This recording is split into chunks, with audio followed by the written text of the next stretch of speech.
Yo, what up? This is D Knight, and you're listening to the Pardon the Interaction podcast.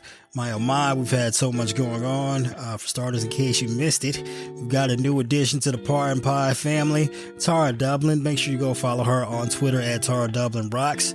Also, pick up a copy of her book while you're at it. Make her day, The Sound of Settling. A very fun and interesting read compared to the things we talk about on this podcast. But yeah, we're heading toward the do or die time for the 2024 election. Go ahead and hit up joebiden.com. Get that man like $1 a month or something. Help his campaign staff up and get prepared to try and save our democracy. And make sure to grab like one other person you know and tell them about the podcast. Make sure they subscribe and tune in every single week. We got a lot of things coming up for you this year. We need all the support that we can get. So if you do your part and help us grow our audience, we'll do our part and help elect Joe Biden in 2024 and save American democracy. And this is the Pardon the Interaction podcast. But since you want to talk about your child's dick, I guess we'll start recording.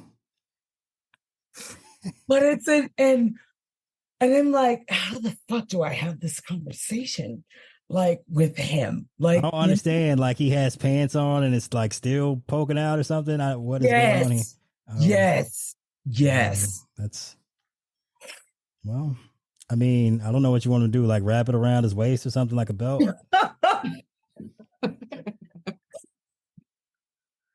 It is so fucking awkward though, because I can't send him to school like that with it. Fucking get him some boxer briefs. I don't understand what the problem is. But even still, like his shorts, well, he needs to just wear pants.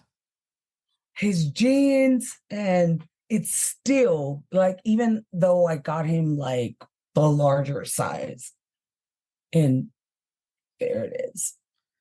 This is very weird. I just all right. All right, we got to do some podcasts before it's time for Carol to go to bed or before you get intoxicated. Oh, I'm already drunk. Oh no. Why didn't you tell me so we could have started like 45 minutes ago? Did you not notice? I mean, it's hard to know when she's intoxicated or just having fun. Yeah. Both. All right. Do you have I totally understand your concerns, Ty, because I have a son, even though he's 5. Well, I have had issues. I bought him like little swim shorts. Yeah. And I like little ones, but I thought, they were kind of unisex, but I guess not, because he was just like hanging out the bottom.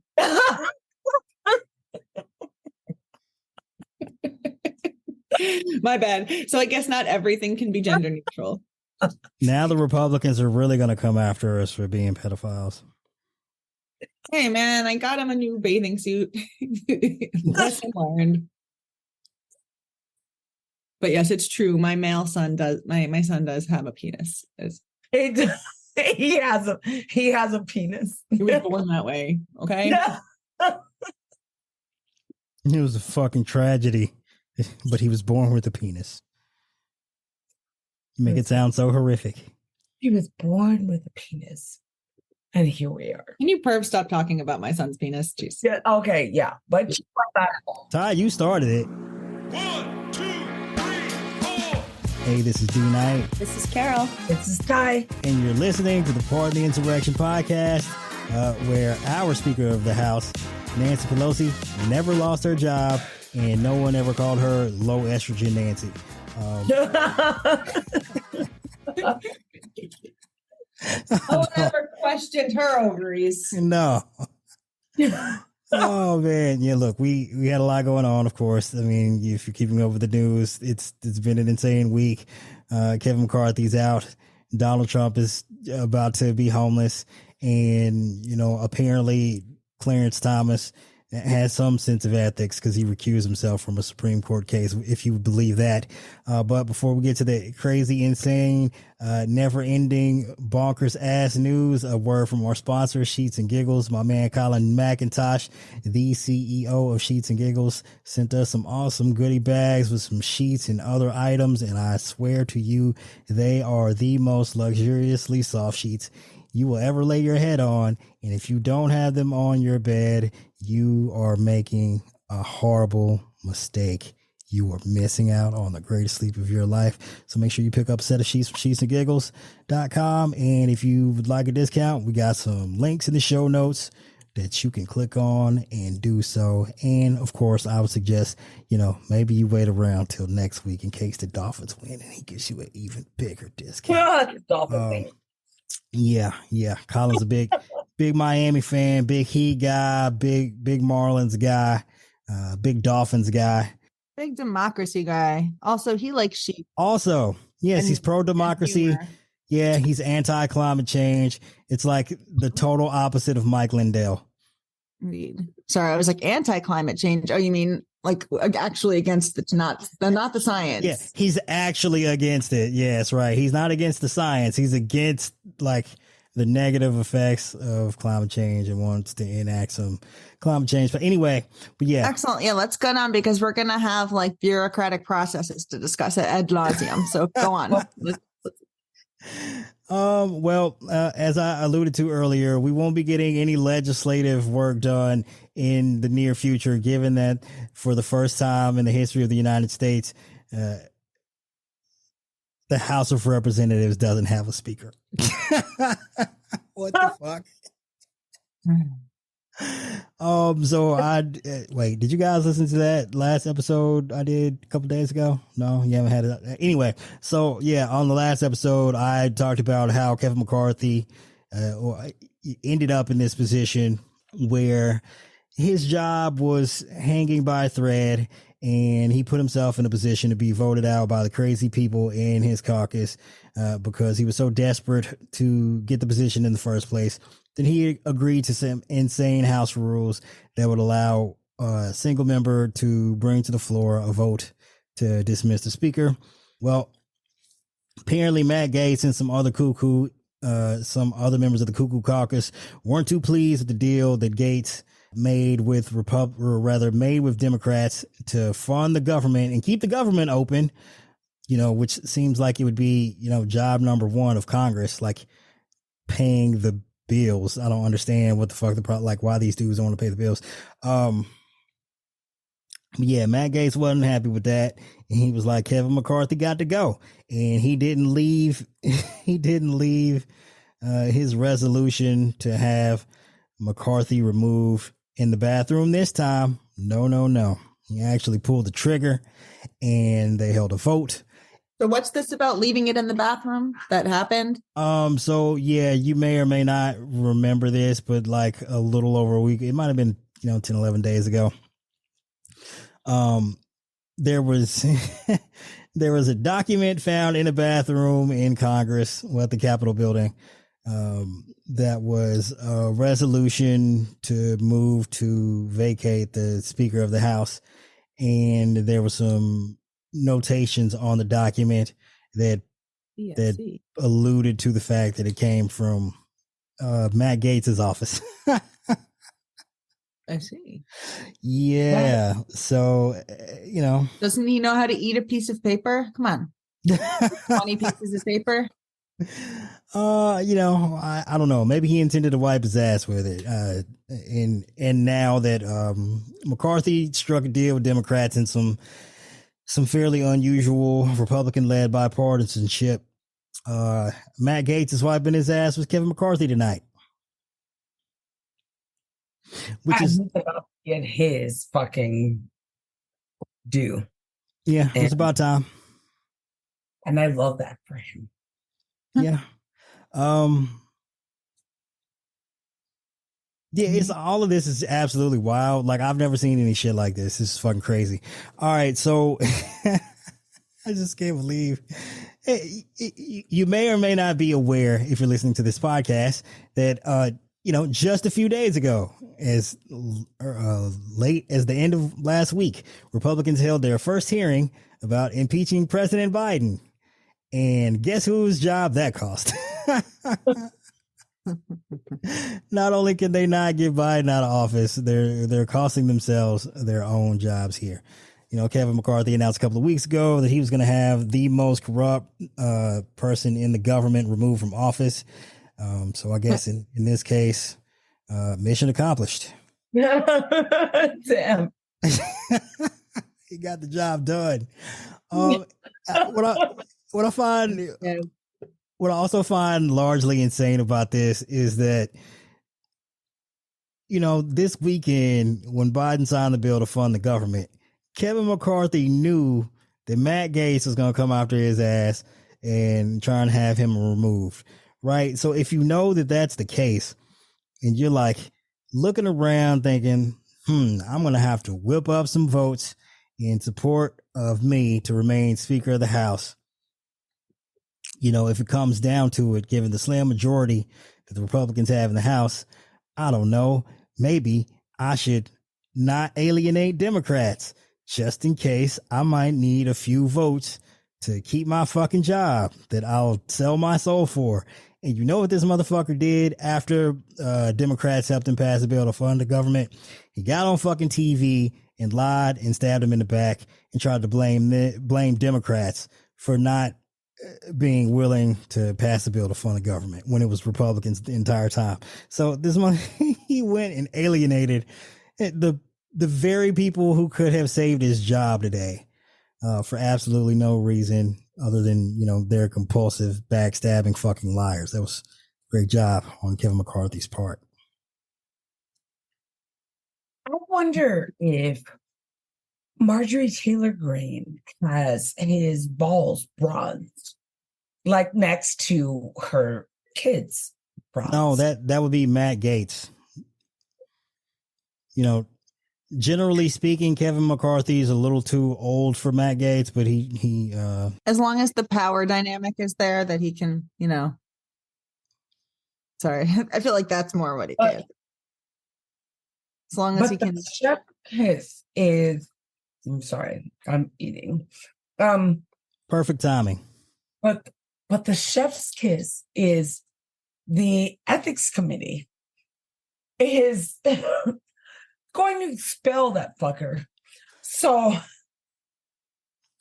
yeah, I was talking about on the last episode how even though McCarthy was in the middle of a plan to have Biden impeached, and Matt Gaetz, basically at the direction of Matt Gaetz, Kevin McCarthy's people in the ethics committee are also reopened that investigation in the Gaetz and the child sex trafficking months ago, and they're going to try to use that to get his punk ass out of Congress. So it's like literally the Mexican standoff. I don't know if that's racist. I'm sorry. I'm pro-Mexican. If anything, Mexico should build the wall to keep us out at the rate things are going. But yeah, so they're like standing there holding the guns at each other. It's just like there's an election there. Okay, let's rewind for a second. There was a GOP presidential debate last week. Does anyone even remember that? It was only last week. Feels like it was quite a while ago. I remember, again, being annoyed that I had to be like, yeah, Nikki Haley is the adult in this room. Yes, the sad state of affairs when you're like crediting Nikki Haley for being the responsible one. Yeah, no. So given that information, that just lets you know that how it just paints a picture of how close we are to a presidential election. And here we are just days later, Republicans in the House are basically destroying their own party. It's just fucking bananas. And this idea, you know, people keep talking about, oh, you know, you got to worry about Republicans in 2024. And I mean, I guess you do to some degree, but like these people couldn't organize themselves out of a fucking box, let alone organize, you know, a presidential election. They're too busy killing each other right now. Like there's no way they're going to get it the fuck together. Oh yeah. But look, I'm happy to see Kevin McCarthy embarrassed. Like he's a laughing stock, you know, like friends are like texting me like, hey, is this Kevin McCarthy thing good or is it just funny? And I'm like, yes, it is. yes, all of it. That all of it. Yeah. I mean, of course, it would have been a perfect opportunity for Democrats to try and finagle a way to have some sort of power sharing agreement with McCarthy in order to keep, well, in exchange for him keeping his job. But of course, the dude is so fucking untrustworthy that there's literally no way you could rely on him to stick to any kind of agreement. Just shady fuckers, man. The entire party shady. And of course, I mean, this absolutely has to be at the orchestration of Trump, right? No. Absolutely. Orchestrated by, I don't know. Does he still have the wherewithal to orchestrate anything? Well, but, or who's in charge of him? Well, by orchestrate, I mean, look, so part of Trump's plan was, in fact, to shut down the government long enough for it to affect the funding for the multiple jurisdictions that he's facing criminal charges in, in DC and Florida, right? So I'm sure that was part of the reason why once Kevin McCarthy passed that bill to fund the government, the gates came for his head. Trump's like, God damn it, now I got to go to court. I won't get my delay. Turned his back on Kevin. You two seem very excited today. I hope for the day that I never have to fucking hear Trump's name again. Oh, I got bad news for you. You're going to hear it a lot over the course of the next year, and I'm so sorry, but hopefully we can lock his ass up eventually and you'll never have to hear it again. Yeah. But no, so, of course, Kevin McCarthy went down there in January 2021, brokered that deal with Trump to suck his dick, even though he had been criticizing him for being responsible for the coup, to sell his soul to eventually become the Speaker of the House. And he's been loyal to Trump ever since. And, the one time that Trump doesn't get what he wants, of course, he turns his back on you and it costs you the thing that is most dear to you. And in this case, for McCarthy, it's being Speaker of the House. Fuck that guy. Totally deserves it. It's the most embarrassing thing I've seen. And I've seen someone like shit themselves in public. Yeah. Yeah. Oh, man. So who is this new a-hole who's like acting speaker? Patrick McHenry? Yeah. He is one of the quite not so crazy members of the Republican Party. I mean, he's not. He's the quote unquote team normal. But he's a goddamn asshole. No, yeah. So he's already having Nancy's shit dragged out of her little office. Yeah. He's not a good guy. I guess you would. I don't have an analog for him in the Democratic Party. He's someone who hasn't pissed off anyone on either side of the party, like the Tea Party or the more. Well, I don't want to call them normal because all of this is totally abnormal, as is their entire party. But, he's got allies in Gates's crew and McCarthy's crew. How about that? That's probably an more accurate representation of his position in the party. Yeah. So, yep. While we don't have a confirmed, voted Speaker of the House, we do have this guy acting as Speaker of the House, although I would assume that he's got no real intentions of getting any work done or passing any legislation. So he's, again, much like Kevin McCarthy was after he passed this vote to fund the government, Speaker in name only. Yeah, huh? No, him like ejecting Pelosi from her office is so fucking disgusting. And yeah, he's a dirty fucker. It's just dumb and petty. It's just really dumb. Like, yeah, I mean, it's shitty too, obviously, but it's just so like such an immature gesture. Like, I can't understand doing something like that. Carol, like, it is so fucking petty and useless. And what is the fucking point of this? Like, that's your first fucking, thing to do. Yeah, on the ledge, right? They don't actually have a platform they just have a, I don't know. I don't actually know what their goals are at this point anymore. They have no goals. They have no goals. They have no goals. They have no platform, period. Like full fucking stop. Oh, sure. No, they have a platform. It's Christofascism. Yeah, but they're not even really relying on that. I mean, this is more just like, this is a clown show. I mean, Well, that's obviously the long-term goal. The short-term goal, I assume, is to try to infiltrate any elections they can, but they don't have a plan because their platform is bad. I mean, it's not that Yeah, they have no clearly don't have a platform. plan. It's people don't want to vote for. Most people will not vote to be oppressed, or are smart enough to, like. There's a small minority who would not view that as oppression.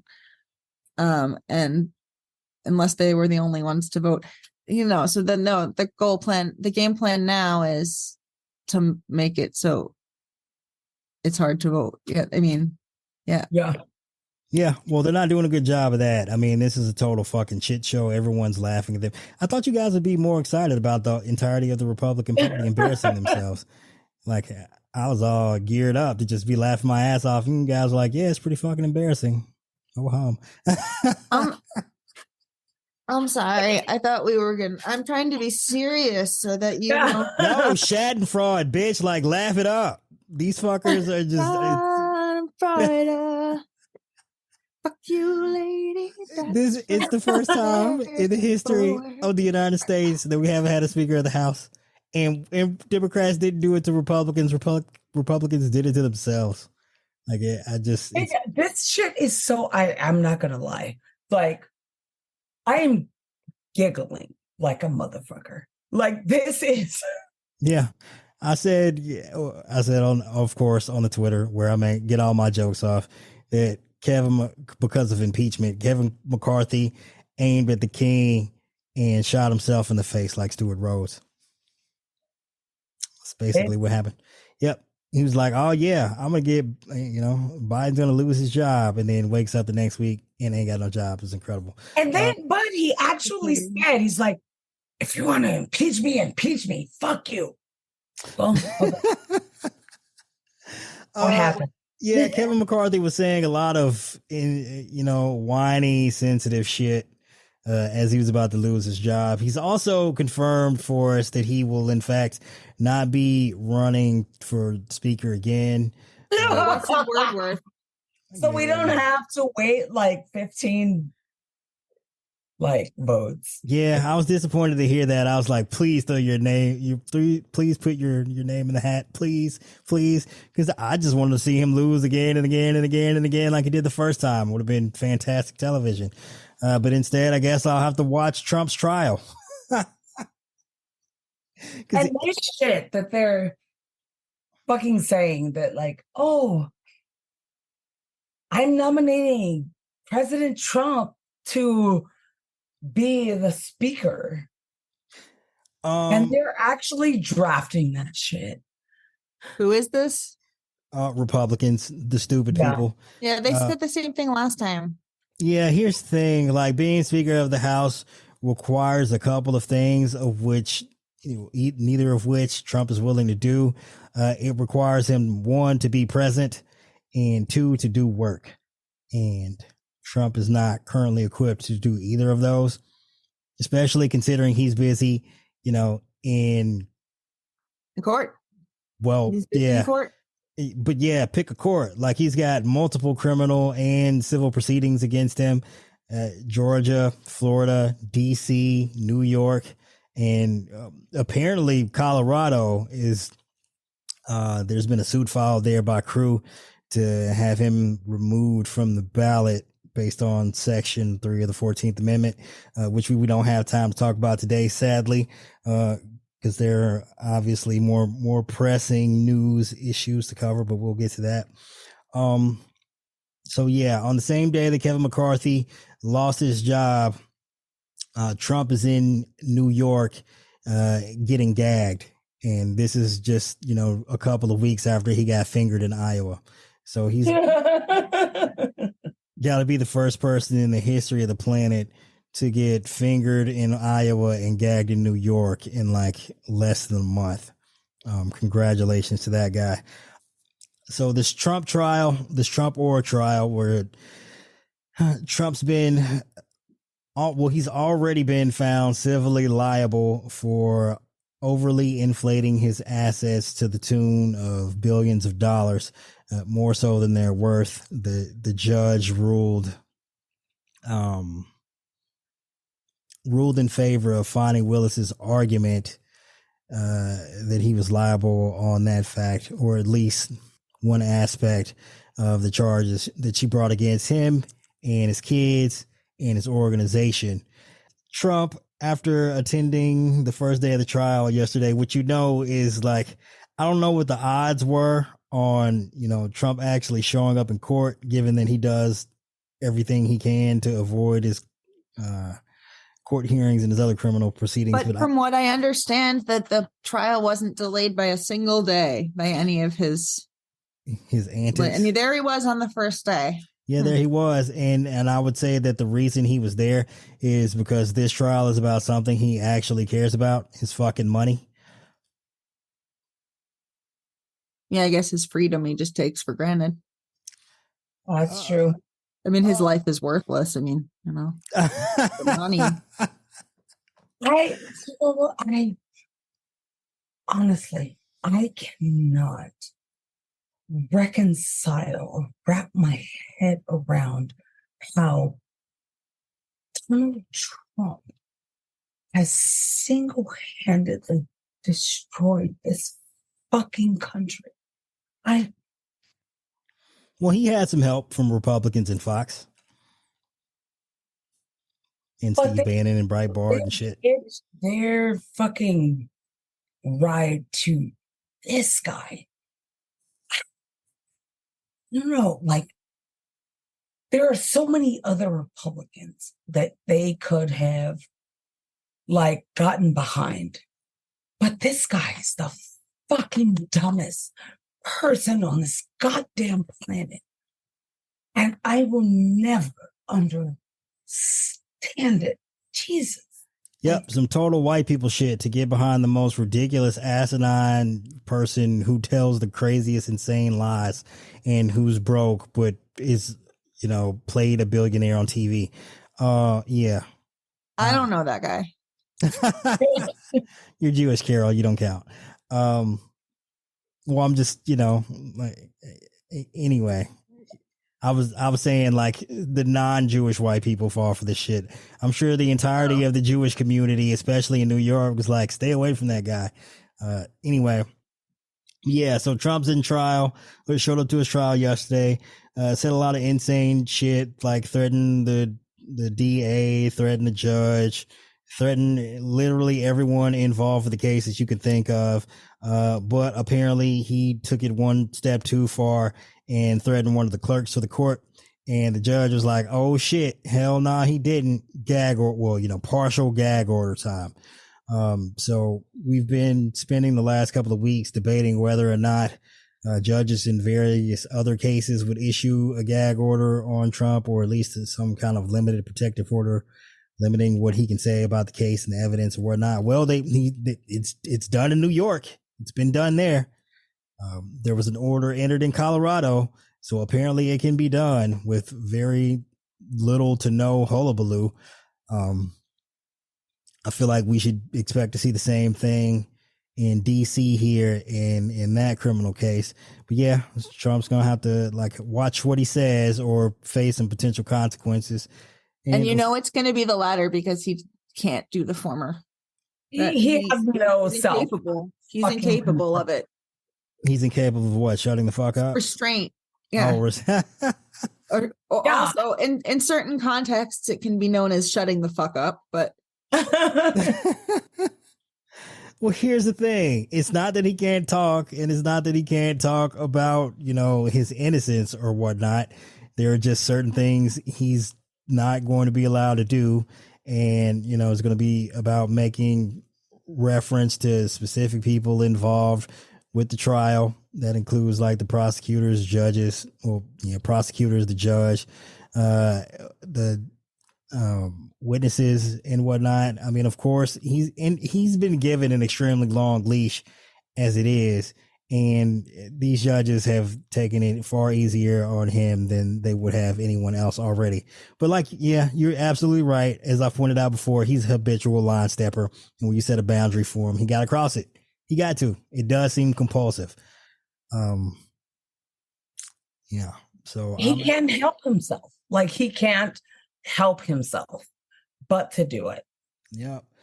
Now, the So- real question is, when he does, what happens? Will the judge be like, all right, now the total gag order? All right, when he violates that, all right, is he going to pretrial? I mean, I guess not in New York, but like, say there's a gag order issued in D.C., you know, if he goes out of control, will the judge lock him up in pre-trial detention? Probably not. I mean, in the civil suit, I'm sure it'll probably just cost him more money. You know what? Honestly, with Engoron, I think he will.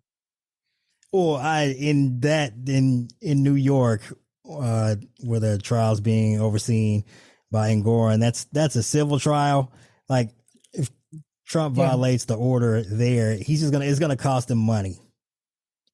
No, Couldn't he refer him for contempt? I don't know. I seriously doubt he'd get like a criminal referral for contempt, unless he like legit threatened someone and incited violence and it led like to some direct harm. That's so sweet. I love you too, bud. Put on some looser pants, sir. Sorry, that's a callback to something off topic.